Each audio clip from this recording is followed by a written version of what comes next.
Good morning students. अपन ने क्या पढ़ा था? डॉक्टर राम मनोहर लोहिया का परिचय अपन कंप्लीट कर चुके हैं। अपन अध्ययन करेंगे उनके राजनीतिक दर्शन की बात, यानी उनके किस प्रकार से उनके राजनीतिक और आर्थिक दर्शन राम मनोहर लोहिया जी का रहा है। प्रत्येक जो अपने राजनीतिक विचारक जो अपन आज तक अध्ययन कर रहे हैं जिन चीजों का, उन्होंने किसके प्रति संघर्ष है? उनका सामाजिक, आर्थिक, राजनीतिक गतिविधियों में जो उनको गलत दिखाई दे रहा है उसके प्रति उनका संघर्ष चलता हुआ आ रहा है। जैसे फर्स्ट पॉइंट है इतिहास की नवीन व्याख्या। क्या कह रहे हैं राम मनोहर लोहिया जी? ये बोलने का प्रयत्न कर रहे हैं कि उन्होंने इतिहास का बोला, वो बोल रहे हैं इतिहास करता है, इतिहास अपने आप को दोहराता है और इतिहास करता है पलट के हमारे सामने नवीन रूपों में एक के बाद एक परिस्थिति हमें देखने को मिलती है। क्यों मिलती है? क्योंकि इतिहास उस समय से ऐसा चला आ रहा है, उसमें परिवर्तन नहीं हो रहा। यदि परिवर्तन होगा तो क्या होगा? इतिहास की नवीन व्याख्या हमें पहले से देखने को फिर नए रूप में प्राप्त होगी। मार्क्स के द्वंद्ववादी और भौतिकवादी में संशोधन। अब जो राम मनोहर लोहिया जी थे किससे प्रभावित थे? मार्क्स से प्रभावित थे ही, साथ ही वह गांधी जी से बहुत ज्यादा अधिक प्रभावित थे। उनके विचारों को जो प्रभाव हमें देखने को मिलता है, किसका मिलता है? वो गांधी जी का हमें देखने को मिलता है। अपन बोलेंगे मार्क्सवाद ने क्या बोला है कि राजनीतिक विचारक किस प्रकार के विचारक रहे जिसमें क्या स्थिति रही है? इसलिए हमेशा हमें द्वंद्व की स्थिति देखने को मिली है। किसके अंतर्गत? द्वंद्वात्मक के अंतर्गत। किसमें संघर्ष है? निम्न और उच्च वर्ग के अंदर। और मध्यम वर्ग क्या कर रहा है उसमें? मध्यम वर्ग की स्थिति कैसे बनने में प्रतीत हो रही है? उपस्थिति में प्रतीत हमें सामने दिखाई दे रही है। भौतिकवाद यानी जो अपन बात कर रहे हैं मार्क्स के द्वंद्वात्मक भौतिकवाद यानी जिसकी लाठी उसकी भैंस, बोल सकते हैं, ठीक है ना। और अंतर किसके अंदर? निम्न वर्ग और उच्च वर्ग के अंदर क्या हो रहा है? वो बहुत ही बढ़ता जा रहा है। भौतिकवाद यानी आधुनिक परिप्रेक्ष्य में हमें उसमें संशोधन करना चाहिए, ठीक है। जातीय तथा वर्गों का संघर्ष। जातीय मतलब अब किसमें जब अपन जातीय में देखें तो में 4 वर्ग के वर्ग हमारे माने गए हैं। उनमें क्या हो रहा है? उन वर्गों में क्या चल रहा है? संघर्ष चल रहा है। संघर्ष किसके लिए? आजीविका के लिए, अपने खुद के जीवन के लिए, अपने जीवन को उन्नत करने के लिए, उसके विकास के लिए। किसी से देखने को मिली हमें संघर्ष की स्थिति उसमें देखने को मिल रही है। मार्क्स और गांधी का प्रभाव किसके ऊपर था? राम मनोहर लोहिया पे था। उनका प्रभाव उनके से अधिक प्रभाव इसका था ही, मार्क्स का था, इसके सबसे अधिक प्रभाव इसका हमें देखने को मिल रहा है गांधी जी किसने, मतलब वो मानते हैं गांधी जी के जो विचार हैं जो उन्होंने आंदोलन में सुझाए हैं किसके लिए? जनता के विकास के लिए। क्या माने गए? हाँ, बिल्कुल जो आंदोलन अपनाया गया इसे अहिंसा है, ठीक है। अहिंसा मतलब आपका जो आंदोलन आप कर रहे हो इस प्रकार से होना चाहिए जिसमें किसी जान माल की हानि नहीं होनी चाहिए, नहीं किसी और से परेशानी कोई होनी चाहिए। हम अपना आंदोलन कर रहे हैं किसके स्तर पर? अपने स्तर पर। इससे किसी दूसरे को परेशानी नहीं होगी। परिवर्तन कहाँ हो? जहाँ हम परिवर्तन चाहते हैं, जिसकी डिमांडेशन है, ठीक है। जनता का सत्याग्रह का मानते हैं वो कि जब जनता देख रही होती है कि हमारी भाषा पर्टिकुलर किसमें समाज के अंदर कुछ परिवर्तन होने चाहिए, लेकिन वो परिवर्तन कैसे होंगे? जब जनता करेगी, जनता उसका विरोध करेगी। अब वो विरोध किस रूप में कर सकती है? भाई विरोध के माध्यम क्या होना चाहिए? सत्याग्रही साधन होने चाहिए जिससे किसकी हो? जान माल की हानि नहीं हो। इस चीज को क्या मानते हो? राम मनोहर लोहिया जी इस चीज को उचित मानते हैं। अब बात करें लोहिया का समाजवाद। समाजवाद किस रूप में मानते हैं? समाजवादी व्यवस्था हो तो किस प्रकार से हो? जहाँ क्या हो? समानता। समानता यानी कोई ऊंच नीच का भेद नहीं हो, हर एक वर्ग को अपने अधिपत्य, अपने हर चीज के, अपने व्यक्तित्व के विकास के लिए, अपनी आजीविका के लिए इतना संघर्ष नहीं करना पड़े, उसको साधन उपलब्ध होने चाहिए। लोकतंत्र या शासन कैसा हो? या शासन कैसा हो? लोकतंत्र पर आधारित उसका शासन व्यवस्था होनी चाहिए। अहिंसा यानी यदि हम कुछ परिवर्तन चाहते हैं, परिवर्तन किसमें? राजनीतिक व्यवस्था, सामाजिक व्यवस्था या आर्थिक व्यवस्था में, साधन कौन सा होना चाहिए? अहिंसा हमारा होना चाहिए। फिर हम बात करते हैं पॉइंट नंबर 4 की विकेंद्रीकरण। विकेंद्रीकरण मतलब क्या? जो भी कार्य सामाजिक व्यवस्था में चल रहे हैं, आर्थिक व्यवस्था में, राजनीतिक व्यवस्था में, जैसे हमारी पर्टिकुलर लोकतांत्रिक व्यवस्था में विकेंद्रीकरण को ही अपनाया गया है, यानी कि शक्तियों का बंटवारा, एक केंद्र की तरफ तो दूसरा राज्य की तरफ। राज्य का मतलब केंद्र अधिक प्रभुत्व है, अधिक शक्तिशाली है, लेकिन क्या राज्य भी उससे कम नहीं है। और जो विषय बच रहे हैं उनको किसमें डाल दिया है? समवर्ती सूची में, यानी संघ सूची, राज्य सूची और समवर्ती सूची। ऐसे ही विकेंद्रीकरण में क्या है? केंद्र को शक्तियां प्रदान की गई है, लेकिन राज्य भी क्या है? राज्य अपने आप में कम नहीं। और विस्तार से इस चीज का अध्ययन अभी करते हैं, आप सुनिए, देखिए, समझिए। क्या बोल सकते हैं? इतिहास की नवीन व्याख्या। डॉक्टर लोहिया ने इतिहास की नवीन व्याख्या प्रस्तुत की है। उन्होंने कहा है कि इतिहास अपने निश्चित चक्र के अनुसार घूमता रहता है। इतिहास सरल रेखा की भांति आगे नहीं बढ़ता, वरन चक्रवर्ती गति से चलता रहता है। इस चक्र में पुनरावृत्ति होती ही रहती है। जैसे मैंने बताया, क्या कर रहा है कि घूम घूम के इतिहास क्या रहा, दोबारा अपने आप को दोहराई जा रहा है, अपने सामने वही स्थिति बार बार प्रकट हो रही है।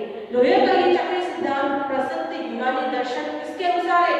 अरस्तु के चक्र सिद्धांत के हमें स्मरण दिलाता है।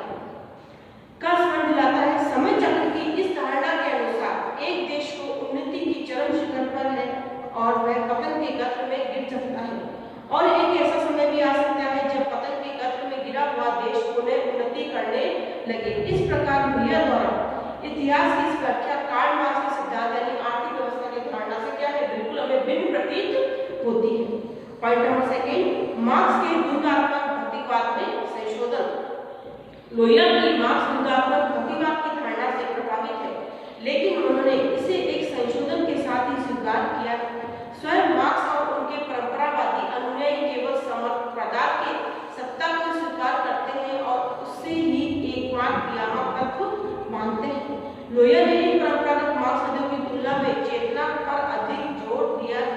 वे एक ऐसी सिद्धांत की रचना के पक्ष में हैं जिसके अंतर्गत आत्मा अथवा सामान्य उद्देश्य का द्रव अथवा आर्थिक उद्देश्यों की परस्पर एक संबंध ही दोनों का अस्तित्व कायम रख सके।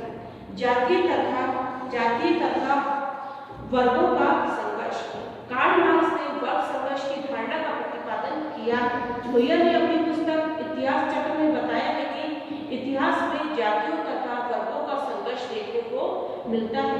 जातियों की विशेषता यह है कि उनका रूप सुनिश्चित होता है, इसके विपरीत वर्गों की आंतरिक रचना शिथिल हुई रहती है और जाति गतिहीनता, निष्कर्षता, रूढ़िवादिता, अधिकारों की पुनरावृत्ति शक्तियों का प्रतिनिधित्व करती है।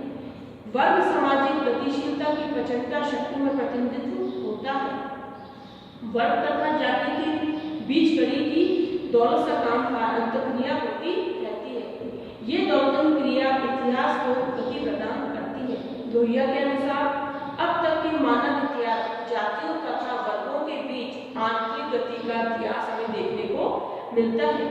जातीय शिथिलता होकर वर्गों में परिणति हो जाती है और वर्ग संगठन किसका रूप लेते हैं? जातियों का रूप को धारण कर लेते हैं। यानी क्या होता है, ये चक्र भी क्या होता है, चलता ही रहता है।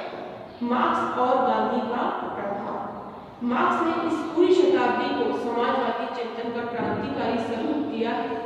इतिहास की आर्थिक व्याख्या तथा वर्ग संघर्ष के तर्कपूर्ण विश्लेषण के माध्यम से मार्क्स ने मानव जीवन में आर्थिक शक्तियों की महत्व को स्पष्ट किया है।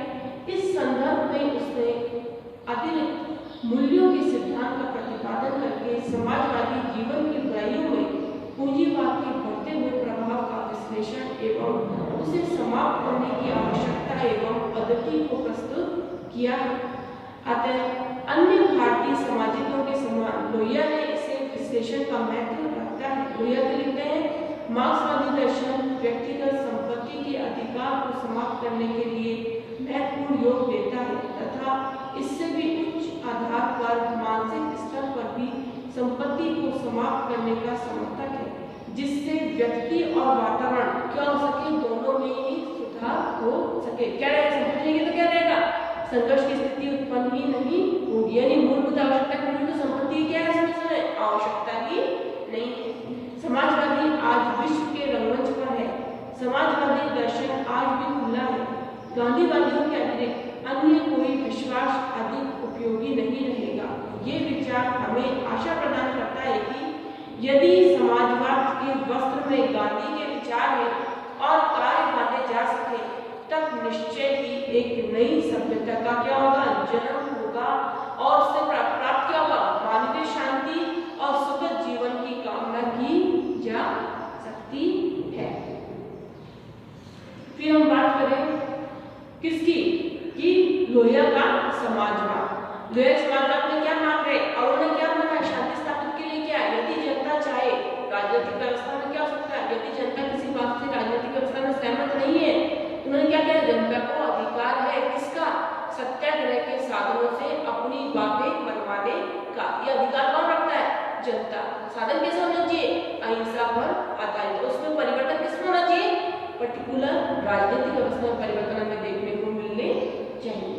अब हम बात करें लोहिया का समाजवाद, जिसको उसने 4 भागों में विभाजित किया है।